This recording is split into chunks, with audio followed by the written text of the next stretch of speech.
Naniniwala ang ilang transport groups na pakitang tao lang daw ng administrasyon ang posibleng rollback sa langis ngayong linggo, lalo na't papalapit na ang State of the Nation address ni Pangulong Aquino.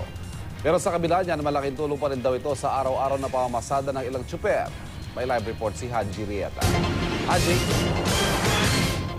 Yes, Ivan, ikinatuwa nga ng ilang jeepney drivers ang nakaambang o posibleng price rollback ng presyo ng petrolyo ngayong linggo. At bukod pa rin Ivan sa nauna ng 80 sentimong nauna ng diskwento naman sa iba pang presyo naman ng diesel nung nakaraang Lunes. Narito ang ulat. Sa kwenta ng oil industry sources, posibleng lumagpas ng piso kada litro ang bawas presyo sa diesel, habang 95 centavos hanggang piso kada litro sa gasolina at kerosene. Kaya para sa tsuper na si Mang Romy Sabotahe, malaking tulong ito para sa kanyang pamilya.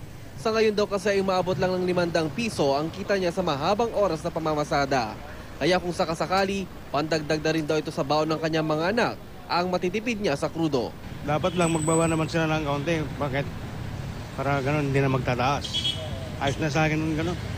Malaking tulong talaga. Nahihirapan kami sa Kaya magkano pamasahe. Minsan umaangal pa sila sa 50 centavos. Magdamag akong bebiyahe. Magdamag ka, alam mo kikitain mo, minsan 300, 200. Pero hindi kontento dito ang grupong Pistol at Akto. Pakitang tao lang din daw ito ng gobyerno dahil sa nalalapit na sona ni Pangulong Aquino. Mas magiging good news lang daw talaga kung bababa hanggang 38 pesos ang kada litro ng diesel at 44 pesos naman sa gasolina. Itinanggi naman ng Department of Energy na mapogi lang ang rollback. Sadya raw bumaba ang presyo ng crudo sa world market dahil napawi ang pangamba ng mga oil trader na madidiskaril ang supply ng langis. Ivana, sa kabilang na nasabing rollback ay kasado pa rin itong isasagawang kilos protesta ng iba't ibang transport group sa mismong araw ng sona ng Pangulong Aquino at inaabangan pa rin nga patuloy itong nakaambang na price rollback sa presyo ng petrolyo. Ivan? Maraming salamat, Haji Rieta.